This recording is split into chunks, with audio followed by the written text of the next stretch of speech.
Tuan-tuan, saya tak bersifat perkawaman. Ini adalah sejarah. Kita tak cerita tentang Cina yang ada di Malaysia hari ini. Kita cerita sejarah bagaimana penyerapan dan bahayanya ancaman pedagang Cina cuba mendapatkan Kedah ini sebagai sebahagian daripada wilayah yang diperintah oleh kerajaan Siam tetapi pro Cina.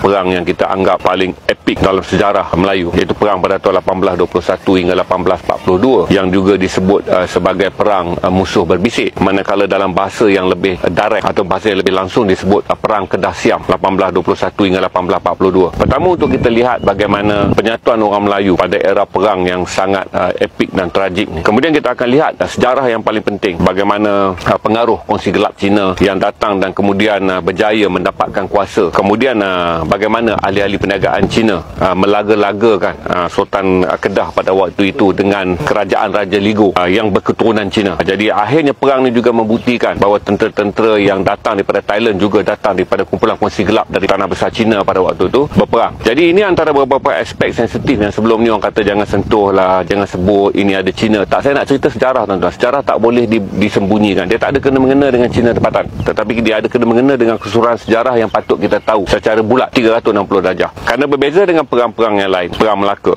sah itu adalah perang syahid kerana mempertahankan Melaka daripada pendudukan Portugis. Perang Kedah juga dianggap sebagai perang syahid kerana mempertahankan kerajaan Kedah daripada serangan Siam Buddha. Pada waktu yang sama, kita kena tahu bahawa bagaimana konspirasi yang telah diatur antara seorang ahli perniagaan Cina daripada Macau dengan Raja Ligo yang bapaknya adalah Taksin atau ketua daerah berketurunan Cina, ibunya adalah wanita Siam. Mereka mempunyai harapan bahawa mengukuhkan penguasaan demografi politik orang Cina dalam rantau Nusantara. Kemudian pada masa sama, kumpulan yang mempunyai kepentingan perniagaan akan cuba memenangkan raja-raja yang berdarah Cina yang berjaya masuk. Itu tuan-tuan akan tahu juga bagaimana kerana kita ini Islam dan kita ini Melayu, bahawa kesultanan kita tidak membuka kepada bangsa lain untuk menjadi sultan. Berbeza dengan Thailand, di mana orang-orang Cina daripada konspirasi ekonomi dan kongsi gelap berjaya mendapatkan takhta dengan mengahwini wanita Thailand. Akhirnya dengan wang, dengan pengaruh, mereka boleh menjadi raja. Dan Raja Ligo adalah contoh bagaimana bapaknya, seorang Taksin ataupun Taksin ini berarti ketua daerah berketurunan Cina, berkahwin dengan perempuan Siam, dan kemudian anaknya, kerana bapaknya kaya, anaknya dinaikkan takhta sebagai raja daerah, Raja Ligo atau Raja Ligok kata orang Kedah, dan kemudian berkonspirasi dengan seorang tokoh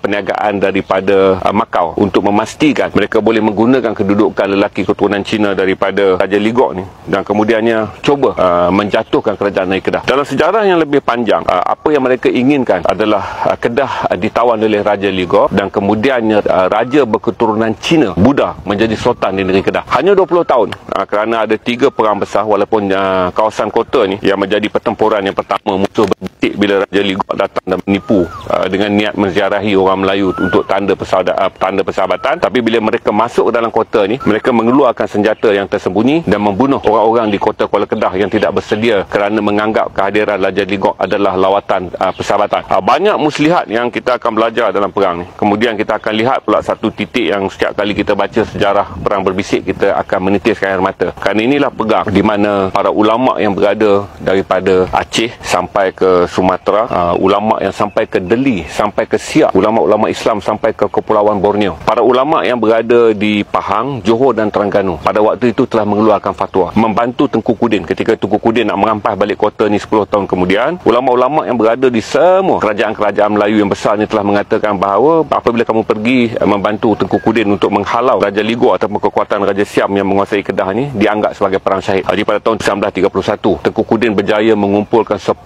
orang Melayu dari pelbagai tempat yang datang bersampan berkapal, yang datang daripada jalan darat Kelantan, Terengganu dan juga Pahang, daripada Siak, Deli, Sumatera, Aceh berkumpul dan mereka menang perang tahun 1931. Bila mereka menang perang tahun 1931, satu lagi konspirasi telah diatur oleh kumpulan kongsi gelap Cina yang inginkan kekayaan, di mana mereka menyokong Raja Ligo yang berdarah Cina dan kira-kira 20 ke 50 ribu orang tentera yang sebenarnya bertopengkan kumpulan kongsi gelap Cina pada tahun 1838 datang daripada Siam, cuba menyerang Kedah, tetapi seorang ulama yang sangat terkenal, Syekh Samad Palimbani, iaitu seorang yang dilahirkan di Palembang tapi bapaknya pernah menjadi mufti negeri Kedah. Dia datang dan maka dia berjihad untuk mengelakkan Kuala Kedah dan seluruh Kedah ni terus diserang. Syekh Palimbani telah pergi sampai ke Hak Nyai dan berperang di Hak Nyai yang dipanggil sebagai perang Hak Nyai, yang mengorbankan begitu banyak orang Melayu. Sejarah menyebut antara 10 hingga 20 ribu fisabilillah para syahidah syuhadah ni meninggal dalam perang. Oleh kerana pengkajinya telah menemukan banyak teks-teks yang boleh kita lihat. Tuan-tuan, saya tak bersifat perkauman. Ini adalah sejarah. Kita tak cerita tentang Cina yang ada di Malaysia hari ini. Tapi kita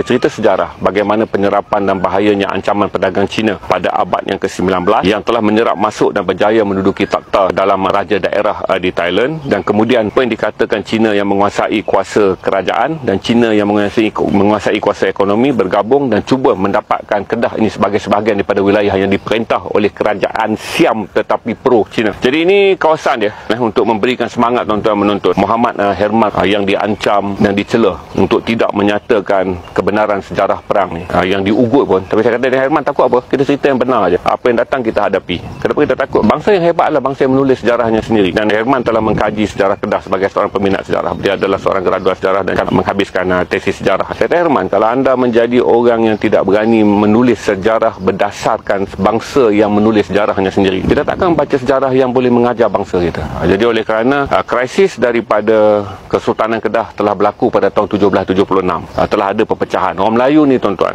sejarah krisisnya panjang. Kita tak boleh nafikan tak akan ada semana-mana bangsa dalam sejarah dunia akan hidup dalam keadaan aman. Akan ada krisis. Tapi kita belajar daripada krisis perang berbisik supaya akhirnya tidak ada pihak kedua dan pihak ketiga yang akan menyerap masuk dan melagakan kita untuk mencetuskan perpecahan yang besar dan akhirnya kita hilang kuasa. Saya suka mengangkat sejarah perang berbisik kerana dia penting untuk kita bisik kepada orang sekarang pula, bahawa berhati-hati, kenali sejarah bangsamu. Kerana ini bukan sejarah Kedah tuan-tuan, ini sejarah orang Melayu. Seperti mana sejarah Melaka, kita tak pernah anggap dia sejarah Melaka. Apa saja yang tertulis dalam sejarah Melaka, yang tertulis dalam sejarah Melayu Tekayat Antuah, kita anggap itu sejarah Melayu. Bola sepak kita boleh bergaduh, tapi bab sejarah memang sah orang-orang faham menghantar angkatan perangnya atas fatwa ulama yang mengatakan membantu Tengku Kudin dalam perang 1831 adalah syahid. Orang Kelantan, orang Terengganu atas fatwa ulama dan juga pandangan istana bahawa berjuang menentu Tengku Kudin adalah syahid. Orang daripada Borneo, daripada Deli, daripada Siak, daripada Bentan, daripada Aceh datang kerana pada waktu itu sepakat semua pemimpin-pemimpin ulama mengatakan menyertai perang bisik 1831 waktu nak halau 10 tahun Siam ambil kuarter ni